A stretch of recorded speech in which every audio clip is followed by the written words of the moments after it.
আসসালামু আলাইকুম রহমতুল্লাহ। ওয়ালাইকুম আসসালাম ওয়া রাহমাতুল্লাহি ওয়া বারাকাতুহু। জি, মানিকুর সাহেব, গাজীপুর বাংলাদেশ থেকে বলছিলাম। বলেন।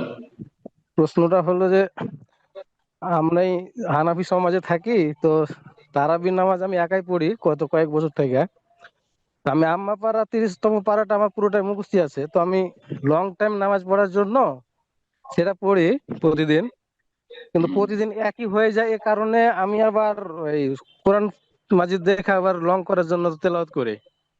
হুম। তো শুনলাম যে এক জায়গায় শুনলাম যে হাদিসটা নাকি মানসুখ হয়ে গেছে, তাহলে কি এটা কি হয়েছে কোনটা মানসুখ না ভুল করলাম নাকি? কোন- কোনটা মনসুখ হয়েছে?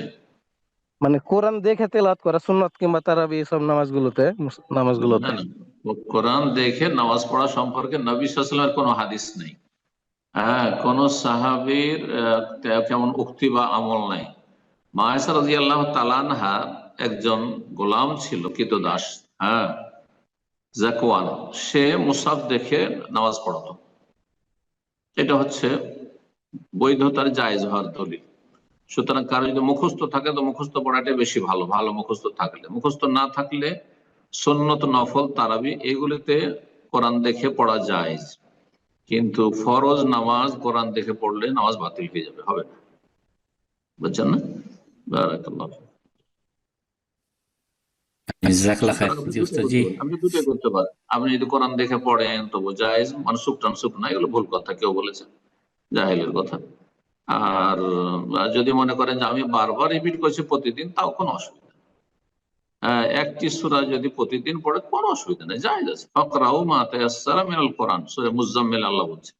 কোরআন থেকে যা সহজ সাধ্য আপনার জন্য, যেটা সহজ সেটা পড়বেন, যেটা মুখস্থ হয় সেটা পড়বেন। সূরা কাহাফ মুখস্থ, সূরা কাহাফ পড়বেন। সূরা সিজদা আছে, সিজদা করবেন। আম্মা পাড়ায় পড়বেন ডেইলি, সমস্যা নেই, জায়েজ আছে।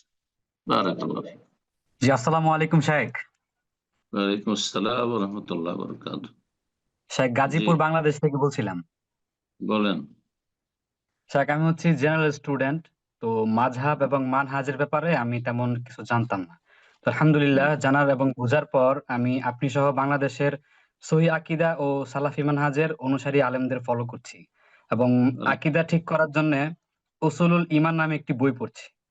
এখন জি। শাহেখ, আমার প্রশ্ন হলো, আমার অন্যান্য মুসলিম ভাইকে হকের দিকে দাওয়াত দেওয়ার ভূমিকা আমার ক্ষেত্রে কেমন হবে এবং নিজের ইলমের জন্য আমি কি কি করতে পারি? জাযাকাল্লাহ খায়ের। নিজের এলমের জন্য ভালো আলেমদের কাছ থেকে কিছু দর্শ নিতেই থাকবেন। শুধু নিজের সেলফ স্টাডি করে এলেম নেবেন না, তাতে ভুল ভ্রান্তি বিভ্রান্তির সম্ভাবনা বেশি। আপনি যে কোনো ভালো ওস্তাদের দাসে মাঝে মধ্যে বসবেন, সপ্তাহে সপ্তাহে একবার কমপক্ষে, বা মাসে একবার, মাসে দুইবার বসবেন। আর যদি সপ্তাহে 2 দিন 3 দিন 4 দিন সম্ভব হয় সেটা আরো ভালো। আকিদা, হাদিস, ফিকহের হাদিস দর্শগুলোতে বসবেন। সরাসরি আল ইলমু বিত্তালাক্কি, ওলামারা বলেছেন যে এলম হাসিল করতে হবে ওস্তাদের মুখ থেকে, ওস্তাদের কাছ থেকে। আর কিতাব থেকে এলম হাসিল যারা করে তাদের বিভ্রান্তির সম্ভাবনা বেশি থাকে, ভুল ভ্রান্তি বেশি হয়ে থাকে। আপনি কিতাব পড়ুন, কিন্তু তার সাথে আপনি দিক নির্দেশনা নেবেন ওস্তাদের কাছে। জি, ওই ওস্তাদের সাথে আপনি যোগাযোগ অবশ্যই রাখবেন, বা তার সাথে মাঝে মাঝে বসবেন। জি। আর মানুষকে দাওয়াত দেবেন কিভাবে? দাওয়াত দেওয়ার আগে এলম হাসিল করেন। প্রথম থেকে দাওয়াত দেওয়া শুরু করতে হবে না। আপনার দাওয়াত দেওয়ার পদ্ধতি হবে আপনার ওস্তাদদের সাথে তাদেরকে সম্পৃক্ত করা। আপনি যে ওস্তাদের কাছ থেকে এলম হাসিল করছেন তাদের সাথে তার যোগাযোগ করিয়ে দেন। হ্যাঁ, তাদের চ্যানেলগুলি তাদেরকে দিয়ে দেন, যে এগুলো থেকে শোনেন, এগুলো থেকে আপনি ওনার দাস অমুক জায়গায় হয়, ওনার দাসে হাজির হন, এইভাবে। জি, সাথে করে নিয়ে যাবেন। এটা সবচেয়ে ভালো দাওয়াত দেওয়ার তরিকা। বা ওস্তাদের কোনো বক্তব্য আছে যে বিষয়টি তার জানা প্রয়োজন, সেটা পাঠিয়ে দেবেন আপনি নিজের ভাষায় না বললে। এতে হবে কি, আপনি নিরাপদ থাকবেন ভুল ভ্রান্তি থেকে। আর সীমিত আকারে যে বিষয়গুলি আপনি খুব স্পষ্টভাবে জানছেন, সেগুলি সাধারণ মানুষ যারা যারা একবার প্রাথমিক পর্যায়ে রয়েছে তাদেরকে আপনি আহ, দিনের কথা বলতে পারেন। জি, কিন্তু এমন বিষয় বলবেন যে বিষয়গুলি, হ্যাঁ, খুঁটিনাটি বিষয় নয়, জটিল বিষয় নয়, বরং সাধারণ বিষয়, সুস্পষ্ট বিষয়। আর সে বিষয়গুলি আপনি ভালোভাবে মানুষের সামনে পেশ করতে পারবেন। জি, ভুল হওয়ার আশঙ্কা থাকলে মোটেই যাবেন না ওগুলোতে। ফতুয়াতে মোটেই যাবেন না, হালাল হারাম করায় মোটেই যাবেন না, আকীদার বিষয়ের সূক্ষ্ম বিষয়গুলোতে যাবেন না, মানহাজের সূক্ষ্ম বিষয়ে ঢুকতে যাবেন না, ইত্যাদি। জি।